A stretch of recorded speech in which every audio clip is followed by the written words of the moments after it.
Bonjour à tous, que la paix de Dieu soit avec vous. Donc, moi, Mise Andjemiad, est là pour vous servir. Aujourd'hui, on a un invité qui s'appelle Frère Benjamin. Bonjour à tous. Il va nous présenter son témoignage. Donc, Pasteur Benjamin, je te laisse la parole.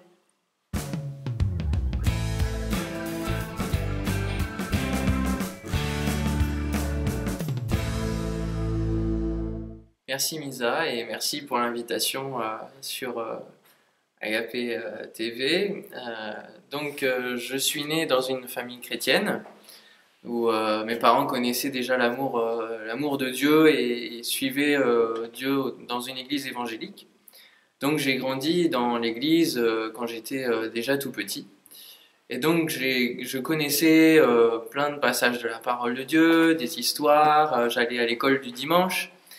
Mais pour moi, je m'occuperai de Dieu quand je serai plus grand, c'est ce que je me disais dans ma tête, dans mon esprit. Donc j'ai continué à grandir comme cela. Et un jour, mes parents m'ont envoyé donc dans une colonie chrétienne à l'âge de 10 ans. Et cette première colonie a été pour moi quelque chose d'assez terrible parce que j'étais un garçon très timide, très réservé, avec beaucoup de peur en moi-même, peur du noir, pas peur des autres, mais pas à l'aise en tout cas dans un milieu différent que je ne connaissais pas. Et donc je ne voulais plus du tout retourner en colonie de vacances donc à la suite de cela, de cet été. Donc les années ont passé, mes parents ont renouvelé l'expérience, j'avais 3 ans de plus, donc un peu plus de maturité, un peu plus d'ouverture, et je me suis rendu pour 2 semaines, c'était à la carte, pour 2 semaines dans cette autre colonie chrétienne, où ma foi j'ai beaucoup plus expérimenté et j'étais beaucoup plus à l'aise dans les activités, avec les moniteurs. Et la veille de partir, le prédicateur qui était là pour chacun de nous, pour nous prêcher, a simplement apporté le message de la croix, le fait que Jésus était venu sur cette terre pour nous sauver de nos péchés et pour enlever justement toutes nos peurs, tout ce qui nous pèse en nous-mêmes et pouvoir nous apporter une libération, un épanouissement dans notre vie. Et ce jour-là, c'était le rendez-vous que Dieu avait donné avec moi à l'âge de 13 ans. Ce jour-là, j'ai compris combien j'étais noir en moi-même, j'avais des noirceurs, j'étais menteur comme d'autres, j'étais voleur comme d'autres. Enfin, je n'étais pas sauvé, je n'héritais pas l'éternité, je n'héritais pas le ciel. Et Dieu m'a fait comprendre que ma vie ne m'appartenait pas. Je ne pouvais pas gérer ma vie, je ne pouvais pas aller me donner 1 ou 2 ans de plus si je le voulais, je ne pouvais pas gérer ma vie. Et il m'a fait comprendre que c'était lui qui m'avait créé, que c'était lui qui m'aimait, et que c'était lui qui voulait me sauver et me donner une vie pour l'éternité. Me sauver de cette vie de péché, de cette vie où j'avais des peurs, des craintes en moi-même. Et donc, c'est ce jour-là où j'ai décidé de donner ma vie à Dieu, de dire oui, c'est toi qui prends le contrôle des choses, qui prends en main toute la volonté de ma vie, la poursuite de ma vie. Amen. Et donc j'ai suivi de le suivre fidèlement à partir de ce jour-là. Alors les années ont continué de passer et puis l'année d'après, je suis retourné dans cette colonie chrétienne. Et cette année-là, le prédicateur qui était le même, alors que souvent d'une année sur l'autre ça change, le prédicateur qui était le même nous a invités à chercher la volonté de Dieu pour notre vie. Au travers de quoi Dieu voulait qu'on le serve, qu'on aille dans notre vie, qu'est-ce qu'il voulait qu'on fasse pour lui. Et c'est ce que j'ai fait, très sérieusement, j'ai demandé au Seigneur de me guider au travers de la prière, au travers de la parole de Dieu, au travers de la Bible, de me montrer ce qu'il voulait pour ma vie. Et ce matin-là, très tôt, je me suis levé, j'ai pris la parole de Dieu et je suis tombé dans ma lecture sur Marc, l'Évangile selon Marc, au chapitre 16, versets 15 à 20, où il est dit « Allez et prêchez la bonne nouvelle à toute la création ». Et ça, ces quelques mots-là ont touché mon cœur et m'ont fait comprendre que le Seigneur m'appelait à rentrer dans un ministère dans les années qui suivraient.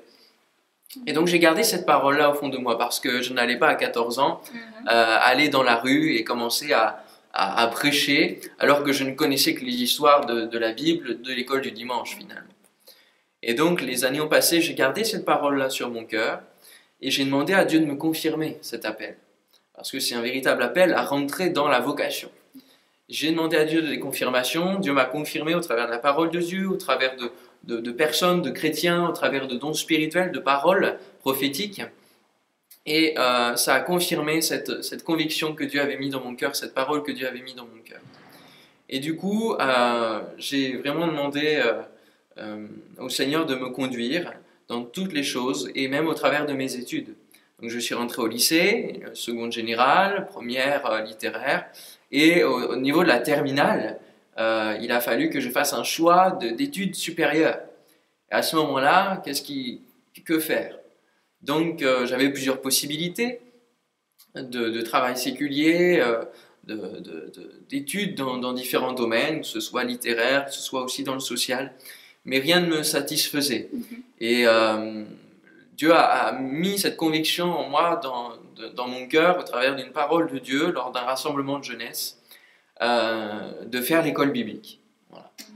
Donc je suis parti, après le bac, à l'école biblique pendant 3 ans, dans la région bordelaise, à l'école biblique des Assemblées de Dieu de France, où j'ai passé 3 ans et je savais que c'était le tremplin de formation pour pouvoir rentrer ensuite dans le ministère, rentrer ensuite dans le fait d'apporter la parole de Dieu et de bénir au travers de ma vie, au travers de ce que Dieu pouvait me communiquer comme grâce et comme talent pour pouvoir apporter la parole de Dieu.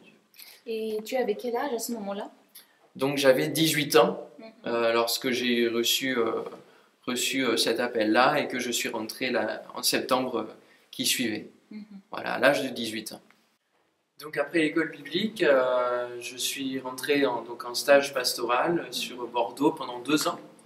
Et puis ensuite, j'ai continué, donc et je suis arrivé en région parisienne depuis maintenant aussi 2 ans, ça va faire bientôt. Et je suis donc en formation pastorale au Centre Évidence avec grande joie, voilà, de pouvoir bénir aussi le peuple de Dieu. Amen. Tu as dit tout à l'heure, pasteur Benjamin, que tu avais donné ton cœur à Jésus-Christ à 13 ans. Qu'est-ce qui s'est passé en fait quand tu avais donné ton cœur à Jésus? Est-ce qu'il y avait des changements par rapport à tes parents, à tes amis, à l'école? Oui, donc oui, il y a eu des changements déjà dans mon cœur. Il y a eu vraiment des changements où petit à petit, je me suis beaucoup plus épanoui. Alors c'est vrai que je rentrais dans la période d'adolescence, donc c'était pas forcément la période facile. Mais avec mes parents, il y a toujours eu un bon lien. Et même si des fois j'étais énervé ou si il y avait des difficultés, je n'ai jamais eu de rupture vraiment avec les parents, au niveau de l'école non plus. Et il y a eu vraiment un épanouissement au fur et à mesure, et mes craintes, mes peurs du noir, peur de tellement de choses se sont vraiment en allées suite au fait que je me sois tourné vers Dieu. Et j'ai compris que même si mes parents étaient chrétiens, il fallait que je fasse ma propre expérience. Et que c'est pas parce que mes parents étaient chrétiens que moi je l'étais automatiquement. Il fallait que je rencontre personnellement Dieu au travers de Jésus-Christ, son Fils. Et ça a été vraiment quelque chose qui m'a percuté. Comprendre encore mieux la parole de Dieu, avoir une vie de prière plus intense. Voilà tous les changements qui ont pu se faire après cette conversion. Oui, j'aimerais donc lire la parole. Je vous invite à prendre votre Bible dans 1 Timothée 3, verset 1er, au nom de Jésus. Cette parole est certaine. Si quelqu'un aspire à la charge d'évêque, il désire une œuvre excellente. Et j'aimerais te poser une question, pasteur Benjamin. Tu avais été appelé au ministère, et est-ce que ça faisait un choc à tes parents ou ils étaient d'accord? Étant donné qu'ils sont chrétiens, ça n'a pas fait de choc en soi, et même ma sœur par exemple s'y attendait, l'ayant fait elle-même à l'école biblique.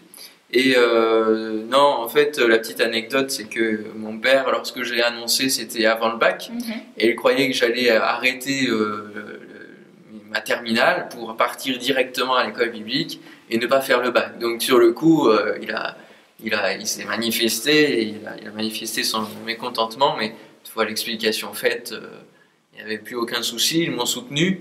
Mais ils étaient conscients quand même que l'appel au ministère et la charge du ministère n'est pas quelque chose d'évident.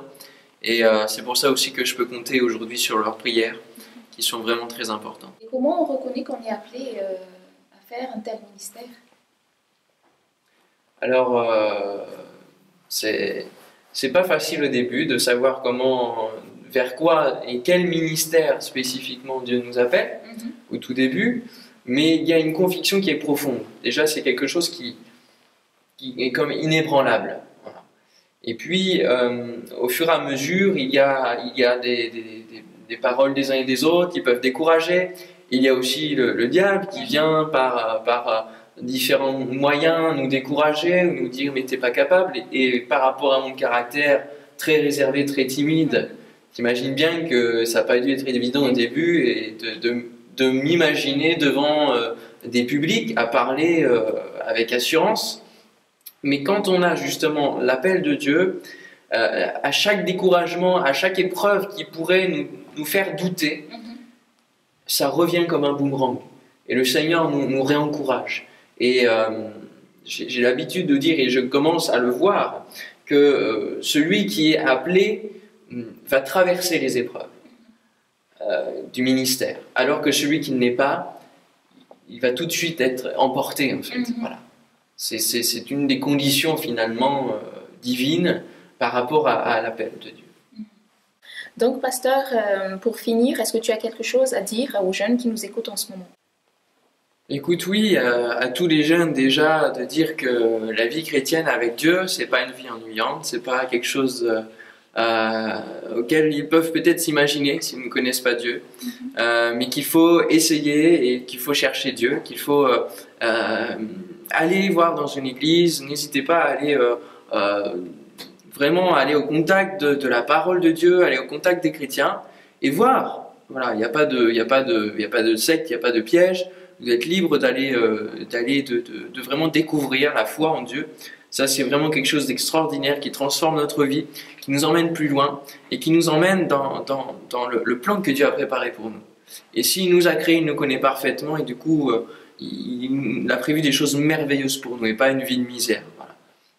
Et puis pour ceux qui sont appelés, j'aimerais dire aussi à chacun de vous que si vous sentez un appel, alors pas forcément seulement les 5 ministères dons qui sont pasteur, évangéliste, docteur, prophète, docteur, mais Dieu n'est pas limité dans les dons et les talents qu'il donne. Mais si vous sentez que vous êtes appelé à quelque chose de fort et de précis, ne vous découragez pas et retenez cela dans votre cœur.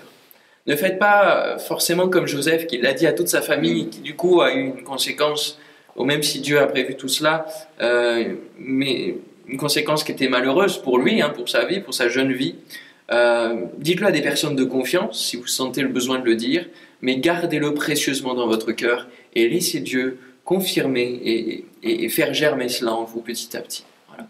Dieu va ouvrir les portes, Dieu va vous conduire pour que tout cela puisse se mettre en place. Restez dans sa volonté, restez dans la vie de prière, dans une sincérité de cœur avec Dieu, avec votre Père, et alors ça va se développer au fur et à mesure. Mais surtout ne pas se laisser décourager par les hommes qui des fois peuvent mettre comme une douche, comme faire tomber une douche sur notre cœur et des fois décourager et faire qu'on s'arrête finalement. Alors que Dieu veut tellement que la jeunesse se lève. Amen. Parce qu'il y a des milliers d'âmes qui ont besoin d'entendre la parole de Dieu, qui ont besoin de connaître le Seigneur et Dieu veut nous utiliser pour cela. Pasteur, merci donc d'avoir accepté de faire ton témoignage sur Agapé TV. Et j'espère aussi que les téléspectateurs qui nous regardent en ce moment ont été bénis par ton témoignage. J'espère aussi. Amen. Et donc, je vous invite à écouter aussi la radio Agapé sur le site agapé1.fr et à nous suivre sur Agapé TV. Au revoir, pasteur, et que Dieu te bénisse. Au revoir à tous.